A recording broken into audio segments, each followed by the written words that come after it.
Bonjour à toutes et à tous, bienvenue dans l'École du Futur. Je suis ravie de vous retrouver. Au programme de cette émission, on ouvre comme toujours avec notre focus.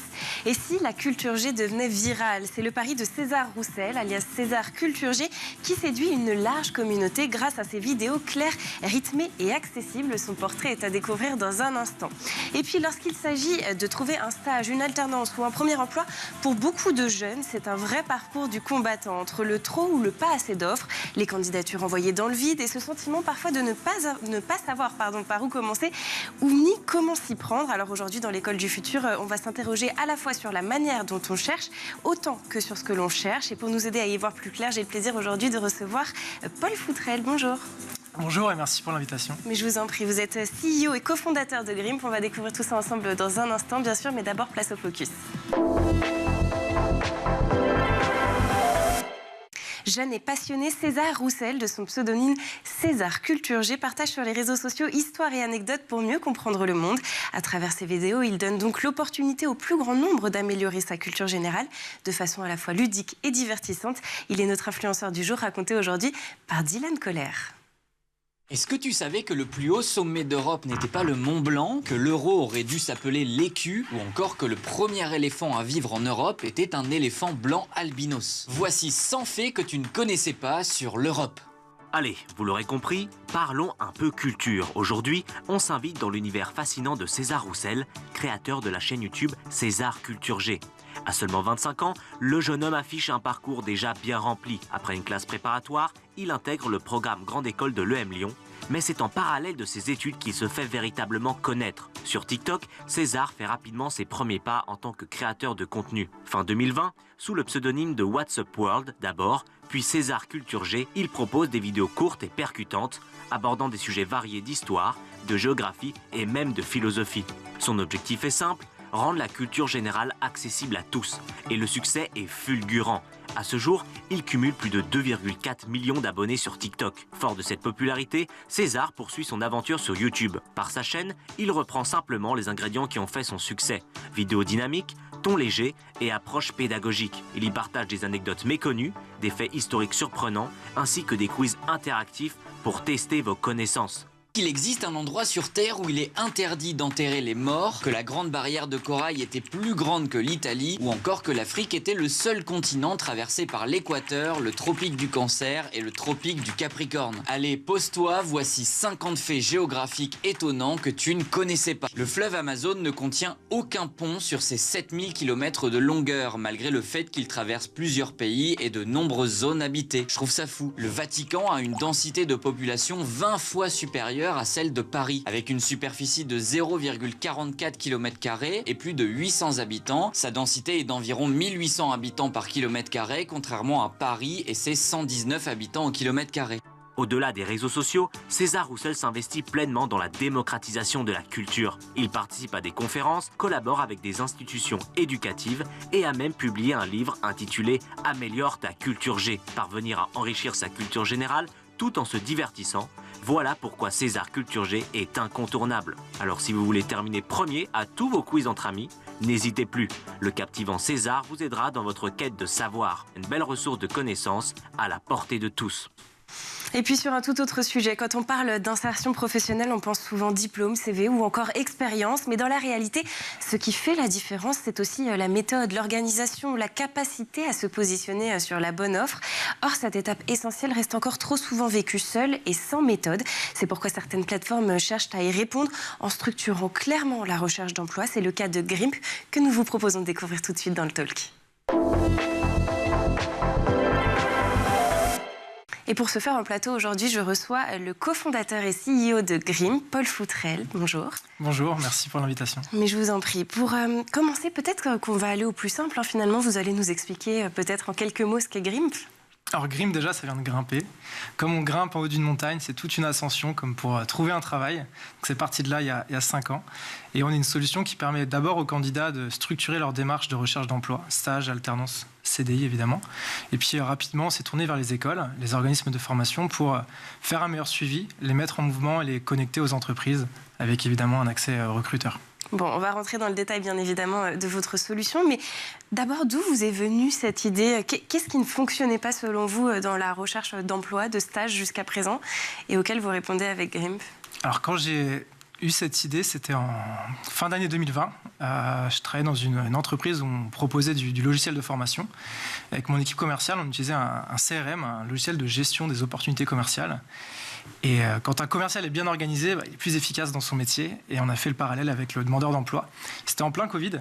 On a eu beaucoup de gens un peu en recherche, en reconversion professionnelle. Et on est d'abord tombé amoureux de ce problème et on a créé un prototype pour aider les gens à structurer leur démarche. La boîte, on l'a immatriculée en mars 2021. Et 5 ans plus tard, on accompagne 250 écoles et plus de 230 000 candidats qui ont créé des comptes sur Grimp. Bon, effectivement, ça prouve qu'il y avait un véritable marché derrière et qu'il y avait de vraies difficultés. Quand on recherche un stage, une alternance ou un emploi, ce sont 3 choses bien distinctes. Alors, comment est-ce que vous faites pour pouvoir prendre en charge ces 3 types de contrats ? Alors, c'est 3 choses différentes, effectivement, mais le but, c'est de provoquer des rencontres, de générer des opportunités sur le marché du travail. Et je pense que tout au long de sa vie et dès l'école, il faut déjà prendre en main sa petite carrière. Donc pour chercher un stage, par exemple, on peut accéder aux offres sur la solution Grimp, mais on peut aussi faire de la candidature spontanée. Pour une alternance, le principe est le même. Il y a peut-être un peu de compétition, de concurrence entre étudiants, parce que l'alternance a quand même vraiment bien développé là, ces dernières années. Mais le principe est plus ou moins similaire. C'est juste l'approche qui peut varier, là, le niveau de seniorité aussi du candidat. Je pense que la clé du succès, c'est provoquer des rendez-vous, c'est avoir une approche personnalisée, c'est peut-être pas se dire je vais démultiplier les candidatures, mais travailler un peu mon approche auprès du recruteur. Et puis quand je cherche mon premier emploi, j'ai peut-être un peu plus d'expérience, donc mon CV, je vais pouvoir le calibrer un petit peu plus, mais il ne faut pas hésiter à mettre en avant aussi toutes ces expériences personnelles et professionnelles, comme les travaux de groupe à l'école ou les jobs d'été.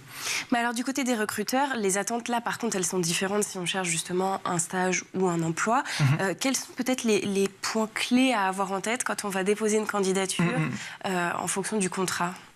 Je pense ce qui est important, c'est de se dire, dans un temps 1, qu'est-ce que je vais pouvoir donner à l'entreprise, qu'est-ce que je vais pouvoir apporter, au-delà de se dire, je vais trouver une entreprise pour financer mes études, si on parle de l'alternance. Donc avoir une approche où on apporte de la valeur, où on met en avant ses compétences, où on fait peut-être un mini-audit de l'entreprise, on se renseigne, et puis tout de suite, on propose peut-être des sujets de réflexion, de travail, vraiment... avoir une approche personnalisée, je pense que c'est la clé. Est-ce que c'est plus simple de trouver l'un de ces 3 contrats ou finalement la difficulté, elle est à peu près la même de ce que vous observez sur le terrain ? Ça dépend des industries, en fait. Ça dépend du marché. Est-ce qu'on va chercher un stage, une alternance dans des métiers où il y a peut-être beaucoup de concurrence ? Est-ce qu'on est plutôt sur une niche ? Si on prend par exemple des développeurs informatiques, on a peut-être plus d'opportunités de trouver un travail. Quand on discute avec des écoles d'ingénieurs, parfois les écoles nous disent c'est les recruteurs qui viennent chercher nos étudiants. À l'inverse, si on est dans des métiers peut-être des études liées à la communication, à l'événementiel, c'est quand même assez bouché. Et je pense qu'il ne faut pas oublier aussi tous les métiers liés à l'industrie. On peut faire de belles carrières. Et si on travaille un petit peu son CV, sa candidature, on peut facilement faire de belles rencontres et partir directement sur le marché de l'emploi. Ouais. Alors justement, vous m'avez fait la transition. Quand un étudiant vient vous dire, par exemple, je postule partout, mais je n'ai obtenu aucune réponse. En général, qu'est-ce que ça révèle selon vous ? Est-ce que c'est une question de CV ? Est-ce que c'est la mauvaise méthode de recherche ? Par exemple, on cible la mauvaise offre.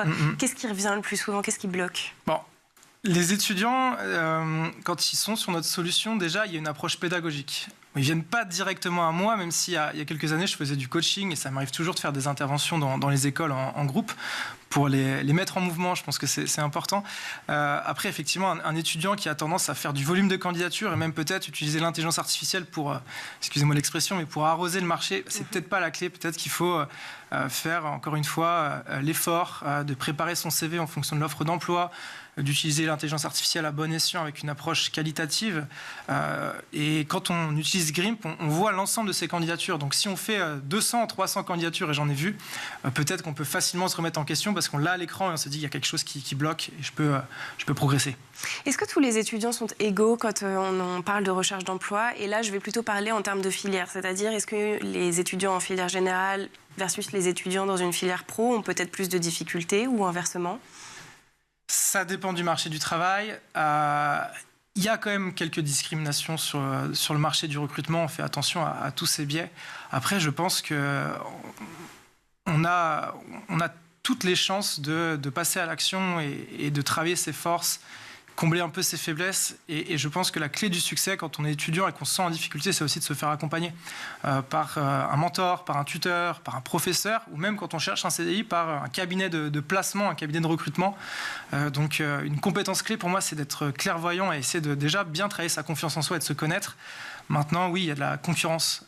Et puis, le marché du travail est quand même de plus en plus complexe. Il y a des turbulences en ce moment, en 2026. Donc, il faut quand même se battre. Et il faut s'accrocher. Pour revenir un petit peu plus dans le détail donc, sur le fonctionnement de GRIMP. Demain, je suis étudiant, j'accède à votre plateforme. Qu'est-ce qui se passe ? Alors, si je suis étudiant et que l'école n'est pas partenaire de GRIMP, parce que c'est l'école qui peut prendre un contrat d'abonnement avec nous, on a, quoi qu'il arrive, une version ouverte à tous qui est disponible d'ailleurs sur le site de France Travail, sur l'Emploi Store, qui est un super endroit où il y a plein d'outils pour aider les demandeurs d'emploi, mais aussi les étudiants, on peut aller s'y inscrire. Donc un étudiant, il est invité par son école potentiellement, il reçoit un email, un SMS, puis il peut créer son profil. Il a un peu d'IA pour l'aider à formuler son projet professionnel et automatiquement, ça va compléter son profil. Il injecte son CV et en fait, on limite les efforts de saisie. Il peut tout de suite passer à l'action et accéder aux offres, profiter des offres de l'établissement et puis profiter de plein de fonctionnalités comme organiser son annuaire de contact, faire de la candidature spontanée et avec toujours cette approche pédagogique pour apprendre à bien postuler. Je crois qu'il y a aussi une notion de suivi au niveau des candidatures. Qu'est-ce qu'un étudiant va pouvoir suivre justement en accédant à GRIMP qu'il ne voyait pas avant forcément quand il candidatait? Trouver un travail, un stage, une alternance, c'est pas uniquement envoyer un CV, c'est tout un process. Si on le découpe, c'est j'identifie mon opportunité, j'envoie ma candidature, peut-être que je relance le recruteur. Déjà, je m'assure que le recruteur l'ait bien reçu, parce que beaucoup de candidatures qui ne sont pas forcément reçues par les recruteurs. Je passe mon entretien, je fais un mail de remerciement et toutes ces étapes, entre ces étapes, il y a toujours un petit effort de suivi. Donc on a un tableau qu'on appelle Kanban, donc c'est une méthode japonaise où on organise ses projets, on fait la même chose pour ses candidatures et on y voit clair. Et d'ailleurs, on peut les déplacer, on peut se mettre des relances et c'est assez pratique. Ça veut dire que finalement, le désordre, c'est un vrai facteur d'échec quand on parle de candidature? C'est vrai que bien postuler, je pense que c'est déjà bien s'organiser. Et dans tous les métiers, quand on est organisé, même si ce n'est pas sa force, c'est quand même plus facile de travailler avec les autres et puis d'y voir clair. Alors, sur GRIMP, on a donc accès à des centaines de milliers d'offres, c'est bien ça, pour les étudiants, directement. Comment est-ce qu'elles sont sélectionnées? En fait, on a plusieurs connecteurs avec des job boards, donc des sites d'annonces d'emploi. On a France Travail, l'APEC, La Bonne Alternance, Hello Work, Météo Job. Et on a aussi un réseau d'entreprises qui se créent des comptes, des recruteurs qui sont sensibles peut-être à la jeunesse, au monde de l'éducation pour déposer des offres. Donc, on a plus de 15 000 entreprises qui ont créé des comptes. Donc, tout ce flux d'offres, c'est assez pratique parce que, du coup, on peut aller à un seul et même endroit et puis profiter de tout ce flux. Donc des fois, ça va jusqu'à 200 000 offres, c'est en fonction de la saisonnalité. Il y a des périodes dans le monde du recrutement. Peut-être que le 12 août, on a peut-être moins d'activité que le 15 septembre. Un petit peu moins, a priori. Ouais. La difficulté pour les candidats, c'est aussi de trouver parfois la bonne offre pour eux. Est-ce que votre plateforme, elle propose peut-être justement parmi ces offres d'opérer un premier tri ? Appuyé par un algorithme maison et un peu d'IA, on permet déjà la présélection d'offres. Donc les étudiants ont une présélection, il y a aussi un moteur de recherche. Donc on peut mettre ses critères, on peut mettre ses alertes. Un peu comme quand on cherche un appartement, on peut mettre ses alertes avec plusieurs sites, mais on fait la même chose sur GRIMP.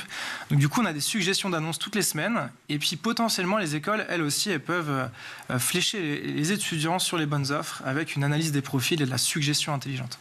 Bon, on le sait, le CV, ça reste un passage obligé, même s'il n'est pas toujours agréable. Pourquoi est-ce qu'il pose toujours autant de problèmes aujourd'hui aux étudiants, selon vous ?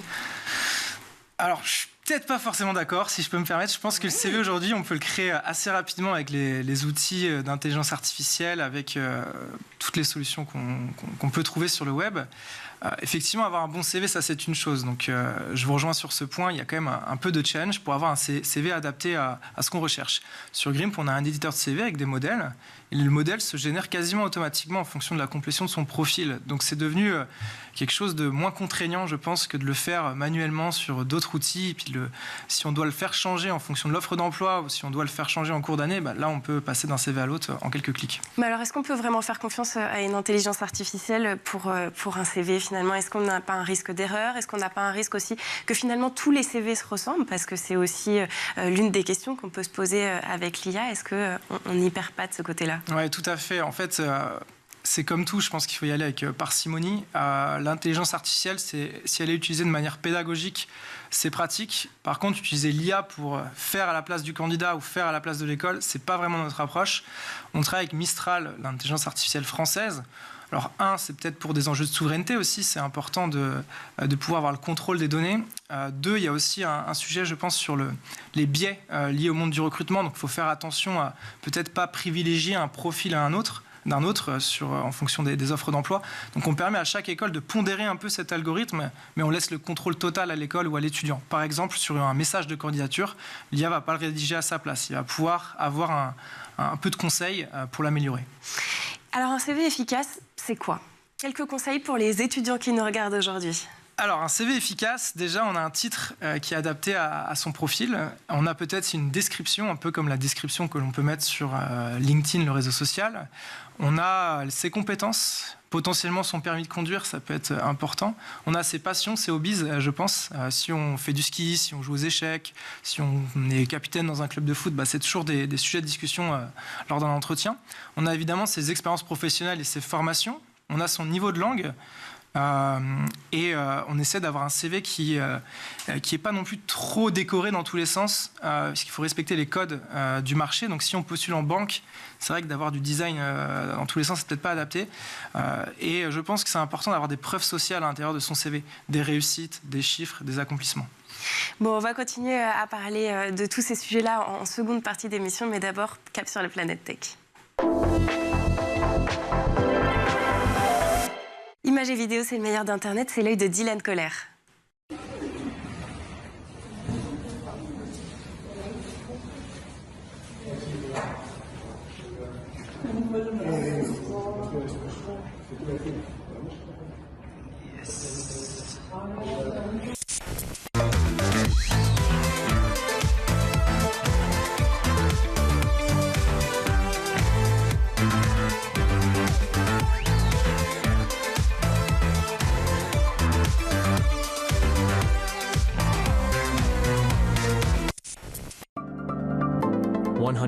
Lives are lost annually due to falls from heights in the construction industry.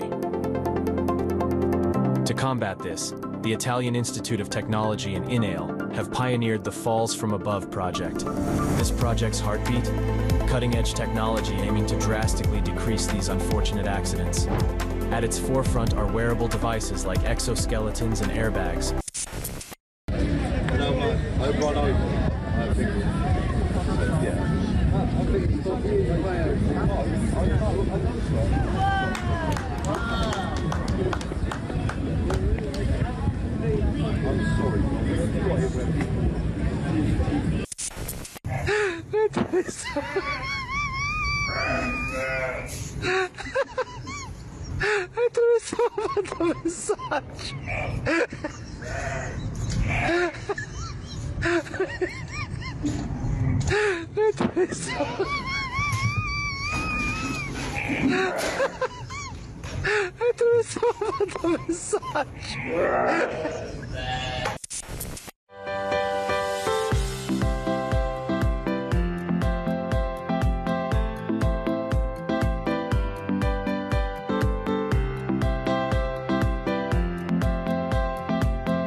Retour sur le plateau de l'École du Futur, toujours en compagnie de mon invité, bien évidemment, Paul Foutrel, CEO et cofondateur de Grimp, avec qui on va continuer à parler de recherche d'emploi, de stage et d'alternance tout de suite dans la seconde partie du talk.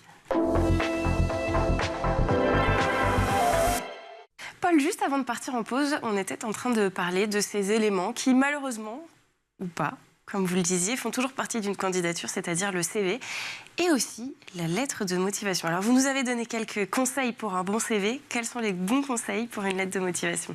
Alors déjà, il faut que le recruteur demande une lettre de motivation. Aujourd'hui, ce n'est pas le cas de toutes les entreprises. Maintenant, effectivement, s'il faut rédiger quelque chose, c'est important de tenir compte de l'offre d'emploi, d'avoir une approche adaptée. Et puis de ne pas faire un copier-coller de ChatGPT. Vraiment, si on m'écoute ça, c'est important. Et je pense au-delà de la lettre de motivation, le mail de remerciement, c'est vraiment un plus pour se différencier. Alors, avec GRIMP, vous proposez peut-être d'accompagner aussi justement vos candidats à rédiger correctement une lettre de motivation? Auquel cas, comment ça se passe? Sur GRIMP, c'est plutôt au niveau de la candidature à une offre. On peut rédiger son message de motivation qui peut s'apparenter à une lettre de motivation. Donc là, en quelques lignes, l'idée, c'est d'être plus ou moins synthétique et d'avoir un peu d'assistance avec l'IA pour avoir une approche bien adaptée à l'offre d'emploi. Donc on accompagne l'étudiant ou le demandeur d'emploi dans cette démarche, effectivement. Bon, alors pour ceux qui nous rejoignent en seconde partie d'émission, dans GRIMP, vous avez intégré une partie d'IA, notamment avec Mistral, qui est donc une solution française. Ça, j'imagine que c'est en partie pour des questions de souveraineté, parce que vous travaillez quand même sur des données assez sensibles en termes de sécurité. Aujourd'hui, effectivement, on travaille avec des établissements de formation, on touche au monde du recrutement, donc on fait attention à tous ces biais qu'on peut avoir, humains mais aussi technologiques, avec l'IA. Et on a choisi de travailler avec Mistral. On avait testé un petit peu OpenAI, ChatGPT et d'autres LLM, comme on dit, d'autres IA. Et puis, c'est vrai que pour des enjeux de souveraineté, mais aussi d'efficacité, les résultats sont bien plus sympas sur nos métiers avec Mistral. Donc, on avance avec eux sur l'intégration, une belle infrastructure IA dans GRIMP avec un côté pédagogique pour accompagner les écoles et les équipes des écoles dans la prise en main de la solution et la performance commerciale. Alors justement, vous avez trouvé un véritable succès auprès des établissements. Aujourd'hui, vous travaillez avec quel type d'école ? On démarre parfois avec des lycées professionnels, des maisons familiales rurales spécialisées par exemple dans le monde du vin, des business schools, des écoles dans le supérieur, des écoles de communication, des écoles d'ingénieurs, des écoles, vraiment tout type d'écoles. Quelques universités, mais pas assez. C'est pas évident de travailler avec le public, mais on y travaille. Et on travaille également avec des académies, des régions directement. Comment est-ce que vous expliquez qu'il y ait eu un certain succès de votre solution, que ces établissements s'en soient emparés? C'est-à-dire qu'il y avait un vrai problème de leur côté, justement, pour pouvoir accompagner un petit peu plus leurs élèves, que ça soit vers les stages, vers les alternances ou vers leur premier emploi? Effectivement, c'est assez chronophage de courir après les étudiants sur, je vais vous donner un exemple, combien est-ce qu'il a fait de candidatures, où est-ce qu'il en est dans sa recherche, est-ce que le CV a été envoyé. Et toutes ces tâches chronophages, on a voulu les éliminer. Et puis on est tombé amoureux de ce problème d'aider les gens à trouver un travail. Et on a toutes les ressources sont mises sur la qualité du logiciel, sur le produit. Donc quand on prend soin, je pense, de ses partenaires, de ses clients, logiquement, on avance vers le succès. Alors je ne sais pas si on a aujourd'hui du succès, mais en tout cas, on travaille pour. Mais alors, comment les chefs d'établissement vont pouvoir se saisir de GRIMP? C'est-à-dire, on comprend bien du côté élève, effectivement, ils viennent, ils remplissent une candidature, mais du côté des établissements, qu'est-ce qui se passe? Alors, un établissement de formation, aujourd'hui, doit gérer son portefeuille d'étudiants, tout le suivi de l'étudiant, de l'admission jusqu'au placement, jusqu'au même au réseau alumni, jusqu'à ce que l'étudiant soit diplômé et trouver un travail. Donc nous, on accompagne l'école dans le suivi de ses étudiants. On accompagne aussi sur la gestion de la relation entreprise, sur les partenariats avec les recruteurs, parce qu'aujourd'hui, on fait venir des entreprises dans les écoles, on fait venir des étudiants, et puis on essaie de créer une sorte de mariage, un match. Donc on a toute une base de données pour gérer vraiment ces fonctionnalités-là. Et plutôt que déployer un CRM américain, un outil de gestion de la performance commerciale, pas forcément adapté aux écoles, je pense que les établissements de formation doivent prendre le contrôle de leurs outils et travailler potentiellement avec nous. Alors justement, du côté des établissements, mais du côté des entreprises, qu'est-ce qu'elles y gagnent finalement à se retrouver avec finalement, j'ai envie de dire, un outil supplémentaire, ouais. Oui, une personne supplémentaire qui entre dans le processus, et j'entends par personne GRIMP. Dans les entreprises, dans les grosses entreprises, on a maintenant des chargés de relations écoles, donc il y a des personnes dont c'est le métier, et le but c'est de les connecter le plus facilement possible au monde de l'éducation. Donc on a un enjeu de multidiffusion d'offres, on a un enjeu de découvrir de nouvelles écoles. Même si les entreprises ont souvent des logiciels déjà existants, elles peuvent s'équiper d'un outil additionnel. Une petite TPE, une PME, une petite boîte n'a pas forcément le budget pour aller déposer des offres sur les job boards traditionnels. Donc là, on leur donne un accès gratuit lorsqu'elles sont invitées par une école. Alors, On rétrograde un petit peu quelque part et on va reparler du fait de savoir cibler une offre. Les entreprises, elles se plaignent parfois justement de se retrouver avec des candidats qui ont mal ciblé les offres. Mais est-ce que ça, finalement, la responsabilité, elle ne leur revient pas à eux aussi quelque part ? Alors effectivement, il y a un enjeu de marque employeur, il y a un enjeu de bien rédiger une annonce d'emploi. Et côté candidat, l'idée c'est aussi de postuler aux bonnes offres et pas candidater à 300 offres sans même plus regarder le contenu de l'annonce. Donc on essaie de fluidifier ça. Et le fait que Grimp soit développé d'abord pour le candidat à l'étudiant, c'est un outil pour lui, c'est un cadeau pour lui, un outil pédagogique. Donc lui, il va déjà être peut-être en mouvement dans une approche plus qualitative dans sa candidature. Donc nous, on ne fait pas la promesse aux entreprises de leur dire vous allez recevoir 500 candidatures sur une offre. On essaye de faire en sorte que l'entreprise reçoive les bons candidats. Est-ce que Grimp, finalement, l'idée, c'est aussi d'aider à rééquilibrer cette relation justement entre les candidats et les recruteurs ? On essaye de faire des choses avec impact, avec éthique. On est d'ailleurs entreprise à mission, made in France, comme on dit. Donc oui, effectivement, on est sensible à ces sujets-là. Donc on essaie d'avoir un outil collaboratif, social, le lien entre l'étudiant, le recruteur, le candidat, l'étudiant, et intelligent avec un peu d'IA. Donc on y travaille tous les jours. Je crois que dans vos projets, vous avez aussi l'idée d'un futur agent coaching. À quoi est-ce qu'il ressemblerait concrètement ? C'est vrai qu'aujourd'hui, on ne veut pas remplacer l'humain dans une école, mais pourquoi pas lui proposer un petit assistant pour détecter des étudiants en difficulté, pour l'aider à flécher les bonnes offres face aux bons candidats, vraiment lui donner peut-être plus d'efficience dans son quotidien. On en est où de ce projet ? On est sur les maquettes, là, on y travaille. On y travaille. Ça sera l'occasion de revenir nous en parler sur ce plateau quand ça sera réalisé. On n'a pas abordé ce point-là et il me semble quand même pourtant essentiel. Vous l'avez fait, peut-être en première partie d'émission, le tarif de Grimp.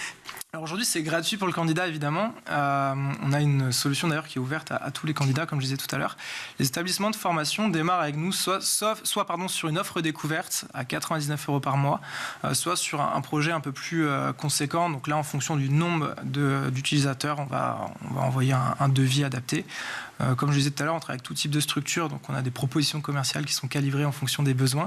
Et côté entreprise, on a un modèle un peu plus premium pour certaines entreprises également. Alors on arrive bientôt à la fin de cette émission. Je vous ai déjà posé la question sur l'agent de coaching, mais est-ce que vous avez peut-être d'autres projets pour Grimp à l'avenir ? Comment est-ce que vous voyez évoluer votre outil, en sachant qu'on a justement de plus en plus d'outils d'intelligence artificielle ? C'est un milieu extrêmement concurrentiel. C'est vrai. Alors comment est-ce que vous imaginez vous différencier à l'avenir ? Alors aujourd'hui, Grimp, on est plutôt un logiciel pédagogique, un logiciel de performance pour les différentes parties prenantes. On n'est pas une boîte d'IA pure. On a par contre une belle infrastructure pour accueillir l'intelligence artificielle. Donc là, par itération, tous les jours, on améliore la solution pour créer un maximum d'engagement et puis que les gens puissent trouver un job facilement avec nos outils. Donc on continue sur notre lancée, tout va bien. Et a priori... Moi, je le disais, vous n'osiez pas le dire, mais c'est la voie, a priori, du succès. Merci. Merci beaucoup, Paul Foutrel, d'avoir été avec nous aujourd'hui. Je le rappelle, vous êtes CEO de Grimp. Merci aussi aux équipes en régie et à Lilian Bremont d'avoir produit cette émission. Et surtout, merci à vous de nous avoir suivis comme toujours. On se retrouve sur School TV demain à 12h30. D'ici là, portez-vous bien.